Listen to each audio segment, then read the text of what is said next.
이재명 대통령이 내일 출국해 캐나다에서 열리는 G7 정상회의에 참석합니다. 취임 이후 첫 정상 외교 일정인데 대통령실은 미국, 일본 등 주요국 정상과의 양자회담도 조율하고 있다고 설명했습니다. 이 대통령은 이달 말 네덜란드에서 열리는 나토 정상회의에 참석하는 방안도 긍정적으로 검토하고 있는 것으로 알려졌습니다. 대통령실 취재기자 연결합니다. 홍민기 기자. 네, 용산 대통령실입니다. 네, 이 대통령이 내일 G7 정상회의 참석을 위해 출국한다고요? 네, 그렇습니다. 위성락 국가안보실장은 오늘 오전 브리핑을 열고 이재명 대통령이 내일 G7 정상회의가 열리는 캐나다로 출국할 예정이라고 밝혔습니다. 도착 첫날인 내일은 다른 초청국들과 양자회담을 가질 예정이라며 구체적 일정을 조율하고 있다고 설명했는데요.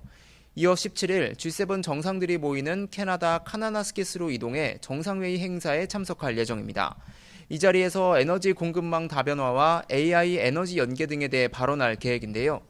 다자 회담을 전후해 미국 트럼프 대통령, 또 일본 이시바 총리와 양자 회담도 조율 중이라고 설명했는데 이미 상당 부분 논의가 진전된 것으로 전해졌습니다.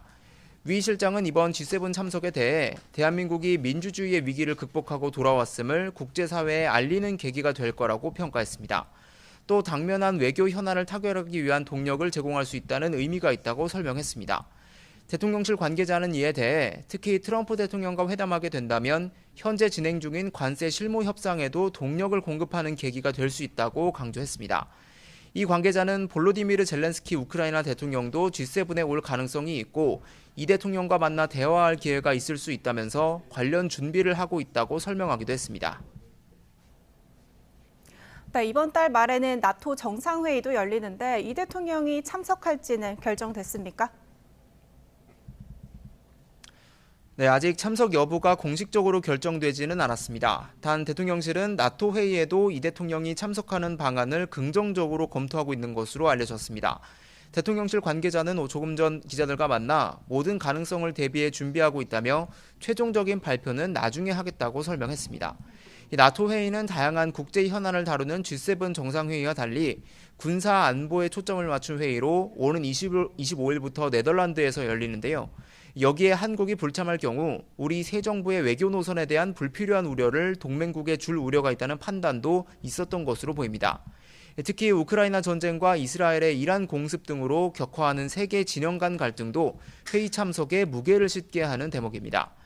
다만 새 정부 출범 이후 내각 구성이 완전히 끝나지 않은 상황에서 G7 정상회의에 이어 장기간 국내를 비우는 게 부담이 될 수 있다는 지적도 있는 만큼 이 대통령은 조만간 신중히 참석 여부를 결정할 것으로 보입니다.